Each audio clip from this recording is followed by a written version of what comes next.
I was in the last of the row of the prayers, and Father Kentenich was the second. And we were all praying there, and then I saw that Father Kentenich, walking like that, and he turned around.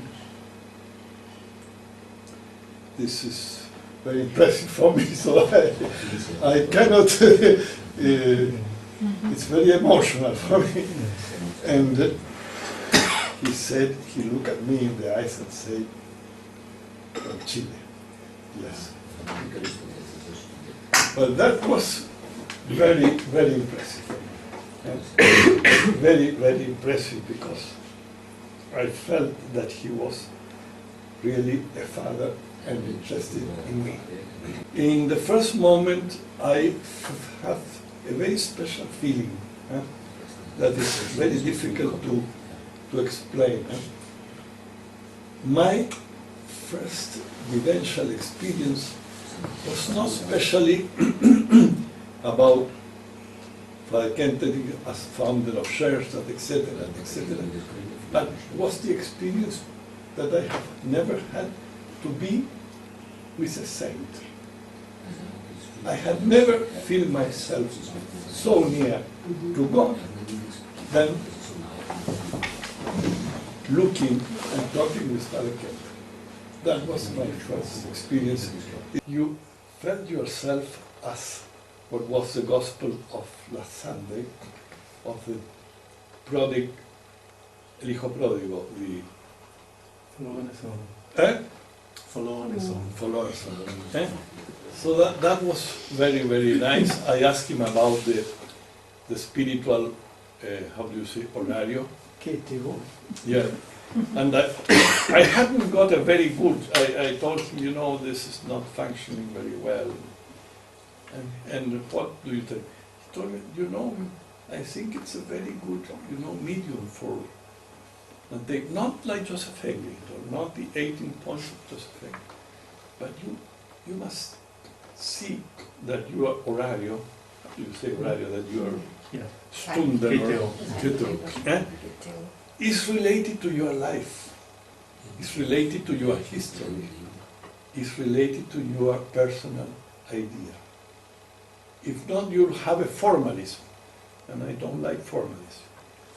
You must have something that is really helpful for profounding your relation with God, with other people, and with your history.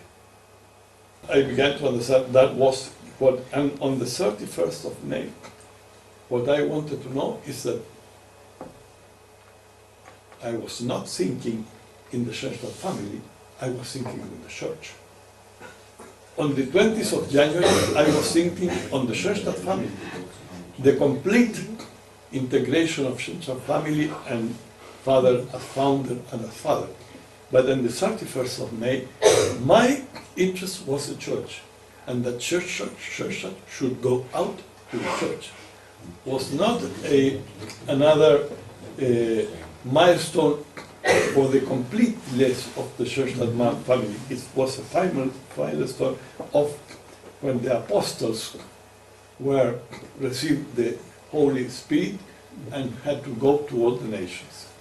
And that was my step. That was a step that I know was very, very, it was very courage.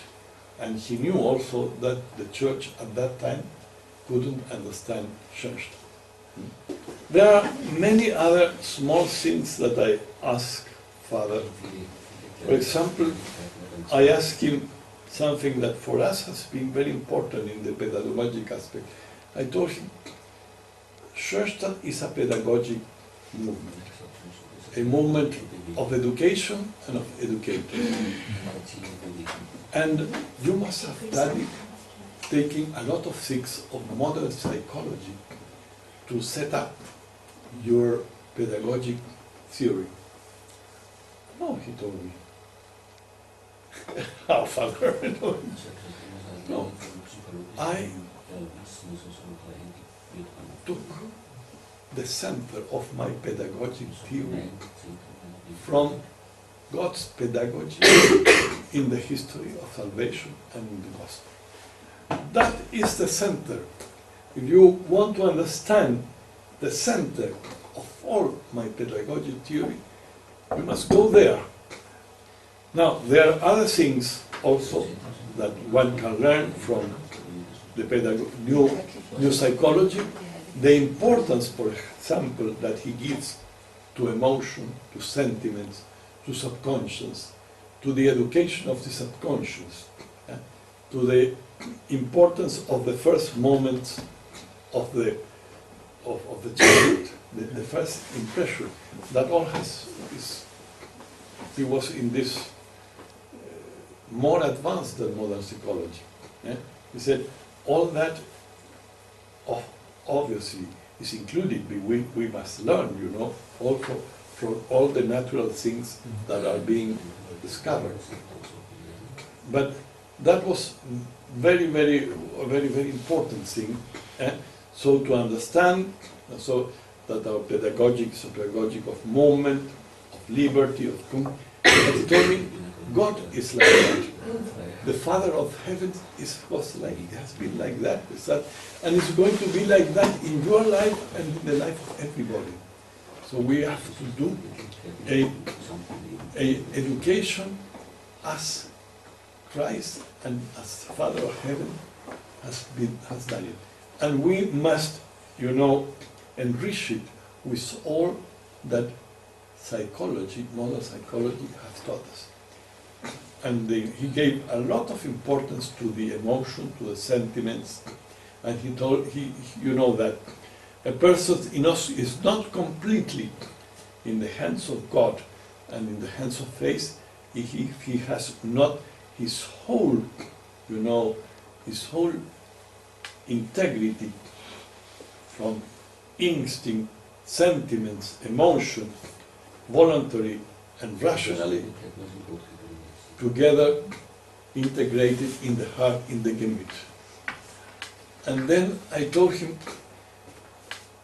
well, but this, you give a lot of, how did you get to also to give such importance to the emotions, to the sentiments? And he told me, well, it's the first commandment, he told me. How?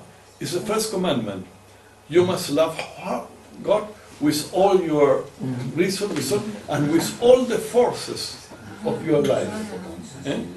That was really evident, but I have never made the switch, the relation of the pedagogic theory and the first. It was very, very interesting that all his answers were very simple, very profound, and very anchored, in the history of salvation.